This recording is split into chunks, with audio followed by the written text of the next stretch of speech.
Hey there, here's a video that I have titled uh, The Iterative Process of Writing. It's also going to turn out to be a little bit of a chat about confidence in yourself as a writer. So the goal is that by the end, you will think of writing as an iterative process. You might not like it or be comfortable or ready to do it just yet, but hopefully it becomes more real to you that this is how good professional nonfiction writing works. And hopefully, if you feel like you aren't a good writer, I can give you a couple of tips for uh, working into feeling like you are a better writer. Everything that I'm going to say in the video comes pretty directly from a book called On Writing Well, which is a fantastic guide to writing nonfiction. It was originally written by William Zinsser quite a while ago now. You see here the title of the 30th anniversary edition. My copy's pretty well worn. It's got some notes, got some post-its coming out of well, one post-it coming out of the top. And we're actually going to read a chapter in this class. And I want to just start by telling you about the introduction to On Writing Well, in which Zinsser reveals that one of the things hanging in his personal office is the photo on the slide here. This is E.B. White writing, basically, and that's pretty much it. It's just E.B. White writing. He's writing in a very simple setup. He's got a bench and a table. Looks like he's got an ashtray and a typewriter and what looks probably like a trash bin next to him for discarded pieces of writing. This photo, of course, is many decades old now. The process by which most of us write has changed quite a lot, but even though you write on a computer rather than a typewriter, rather than longhand, the central challenge is exactly the same, which is to write something that someone else will want to read. And this is the struggle of all nonfiction writers and fiction writers alike, trying to figure out some way to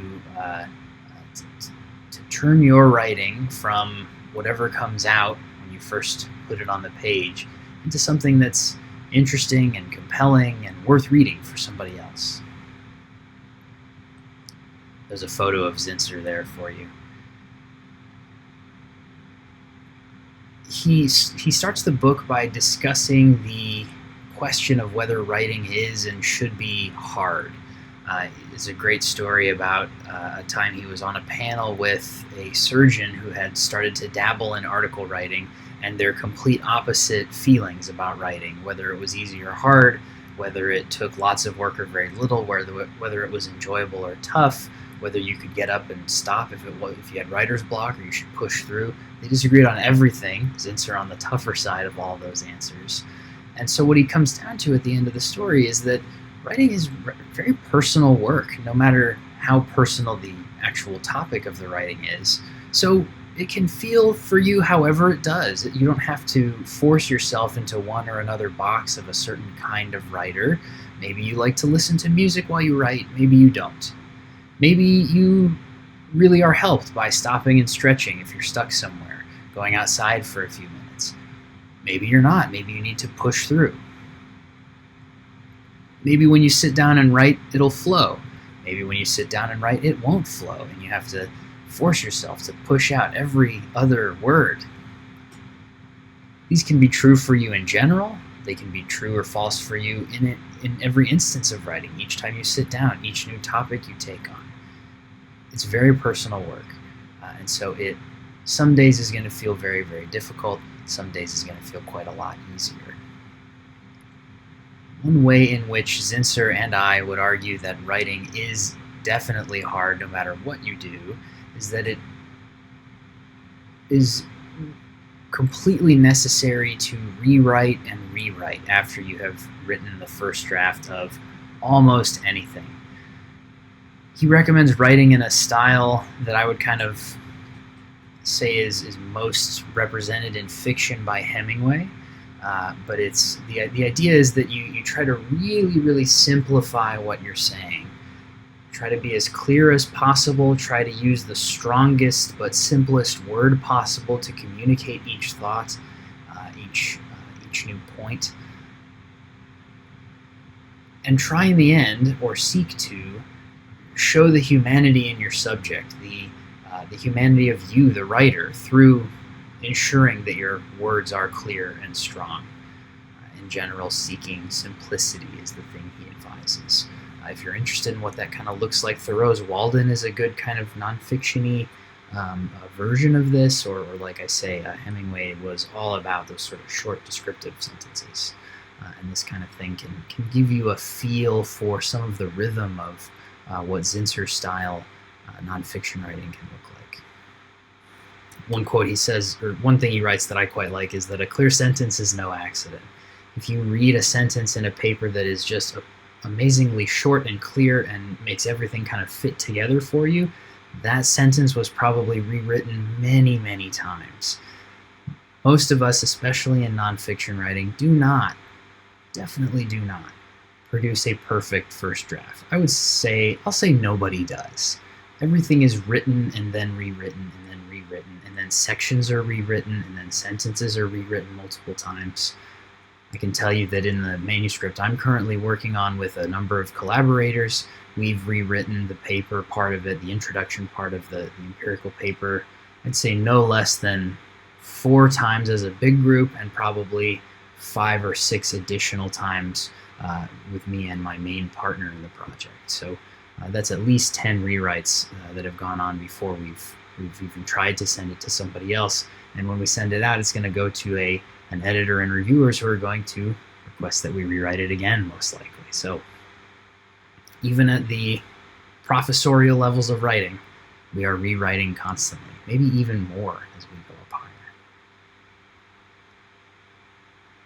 Keep in mind that as a writer particularly of nonfiction, it is as much your job to clearly communicate your point or your claim or the point of your subject, whatever it is you're trying to talk about, as it is the reader's job to interpret your writing with whatever intelligence you ask them to bring to bear. If the intended reader reads your writing and doesn't understand what you mean or misunderstands your meaning, that is a mistake in the writing, not in the reader necessarily. It's possible that a little bit of both is happening, but it's always worthwhile to examine the writing to ensure that it is accurately and sensibly interpreted by the intended readers. Zinsser says that in order to do this, you should learn to hammer the nails.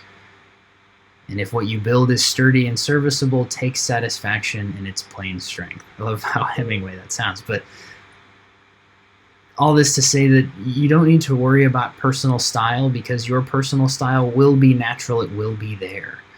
All you have to do is build the thing, build the structure, and ensure that the structure is sturdy and serviceable. If you were building a desk, you wouldn't build one leg and say, yeah, that leg's probably good enough, it's not quite as good as the other 4. You would stop. You would rebuild the leg. You would cut a new piece of wood and put a better leg on so that they all matched each other. Same goes for your 4 topic sentences in an essay. You want one to be weaker than the others. What you build needs to be sturdy and serviceable. And if you try to add extra style on top, another great quote from Zinsser is that he says it's like putting on a toupee. Everyone will know the style is fake. All you need to do is let your style naturally come out as you write and rewrite and hammer those nails. Okay, so that's a metaphor, hammer the nails. How do you actually do this? One easy way to start this kind of practice is to write a lot, write a big piece, and then cut it about in half. In the book, he talks about writing an 8-page piece, cutting it down to 4, and then doing the really hard work of cutting those 4 down to 3.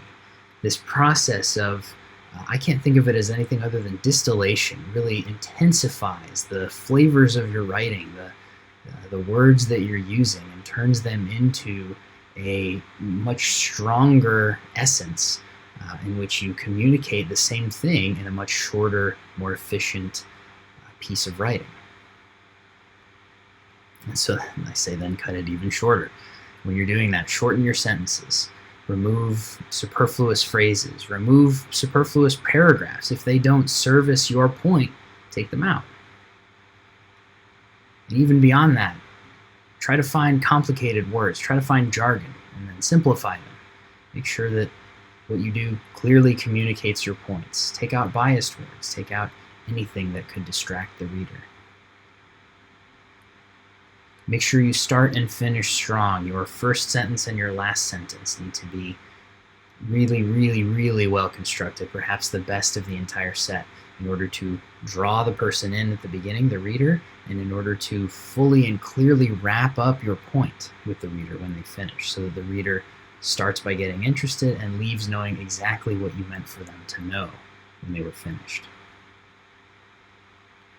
Of course, as we've already discussed, back up your claims with evidence and be abundantly clear at how those things fit together. It is very easy to assume things of your reader, but it is much, much better writing to lay all those things out as clearly as possible, especially in science writing. It might feel like you are over-explaining or being repetitive, and I assure you that that kind of writing is the intention here. We don't want to lose things in pronouns. We don't want to lose track of what if you start a sentence with the word this, we need to know what this you're talking about. If you say they a couple of times and you're not sure which of your participants you're referring to anymore, or some other authors, it can get confusing quickly. If you try to start using shorthand for some piece of methodology, it can be hard for the reader to carry in mind what that piece was. Don't depend on your reader to hold a bunch of things in mind. Be clear about how things fit together. Reuse words and nouns as often as need be to ensure that the reader can follow.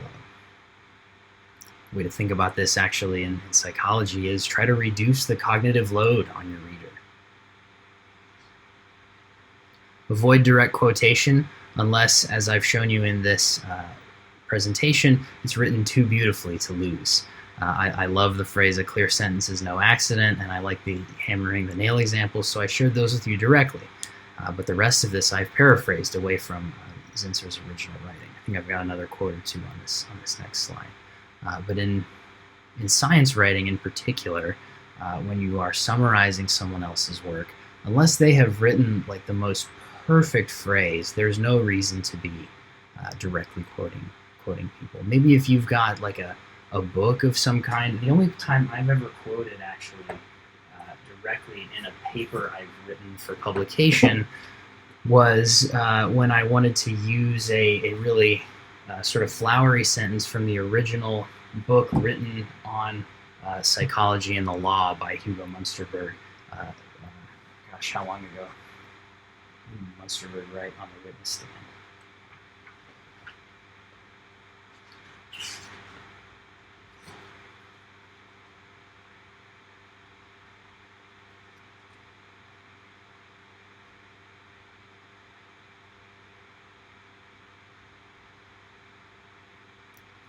Somewhere around 1900. This suggests maybe 1909. I wish I had a... Anyway, back then they wrote very differently than we write now. They wrote in a flowery way in which they turned beautiful phrases on purpose, in science writing even. And we don't need to be bothering with that other than in a couple of spots. Like it can be really nice to do if you really want to hook someone into your writing. But most of the things you read won't do that, and so won't be worth quoting directly. You certainly don't want to quote something like the first sentence of somebody's results section. All that is a really clear statement about what their results were, and you can certainly find a different way to say that. So all of this talk about how hard writing is can leave someone feeling potentially a little dejected, and so I want to talk about finding confidence in yourself as a writer as a last slide here. First off, professional writers often feel the most fearful as deadlines approach. You'll see people make many drafts and think that each draft is the final, but continue to tweak and poke and do all these things. But once you've gotten in the practice of writing and rewriting, you must remember that the famous old adage is that perfect is the enemy of done. This isn't a Zinsser quote, it's sort of a piece of knowledge passed around academia. at some point, the deadline comes and you have to turn the thing in. It won't be perfect, and that's okay. You could rewrite it again, yeah, sure, but there is a point at which each piece of writing needs to go. It needs to go out into the world, turned into your prof, sent out to your editor, whatever it may be. So don't get too lost in this rewriting process that you just only ever rewrite. Remember that not every piece you write has to contain your entire soul. It doesn't have to show your being. It doesn't have to be something that you care about to the deepest part of you. Some things can just get written. You can just do them. It's like having an hourly job that you don't particularly care about. You go and you get it done. It's part of the life of a nonfiction or a professional writer, of a science writer. If you feel yourself losing confidence or feeling low in confidence, it's sort of unfortunate to say this, but the best way is to just keep pounding away, just keep doing it. Push yourself through those periods of time where you feel like you're not good at something in order to get to a place where you do feel like you are good at something. A personal example is I'm not a very good guitar player, but it's sort of fallen away. My practicing regimen has fallen away. You could even call me a terrible guitar player. And part of the reason that I'm not good is that I didn't keep doing it. I started it and I felt like I wasn't very good at it and got frustrated and put it away. And you can't do that with your writing because it's going to continue to be required of you in school and potentially in life, definitely at work. So just keep doing it, keep plugging away. Apart from that, try to find a way to get into whatever you're writing, even if it's not something you're particularly psyched to start writing. Find a way to enjoy it, maybe enjoy the process, maybe do it outside, maybe find a way to care about the topic. If it's not something you particularly are interested in, find a way to sort of see its value and use that value for yourself. Or just find a way to kind of be curious about it and learn about what they're talking about. Learn about what the topic is and what your reading materials are talking about so that you can communicate it. You might also find a part of your writing assignment that is somewhat familiar to you, something you can connect to something that you do care about or that you do enjoy. There's a psych concept called the region of proximal learning that shows that we remember things better when we do this as well. And if you can find that piece that's familiar or interesting, connect it to something that's personally relevant to you, that can be another way in to find enjoyment in the process, or at least to find a way to care somewhat. Zinsser encourages you to think broadly about your assignment, try to push its boundaries if you need to get to one of these places of familiarity or of caring. And he's mostly talking about conducting interviews in chunks of the book, but one thing I thought he said was a nice metaphor to finish this short video, which is that when interviewing, the interviewee's first answer is not always helpful. You have to follow up and ask them something else more deep about that same issue. And I would say for us, the first time you read a paper might not always be very helpful because all you're going to get is surface level, really simple information. It's that second read, sometimes even the third read, that gets you into the deeper stuff where you're able to truly consider what really matters about the paper and actually fully assess it to then write about it yourself.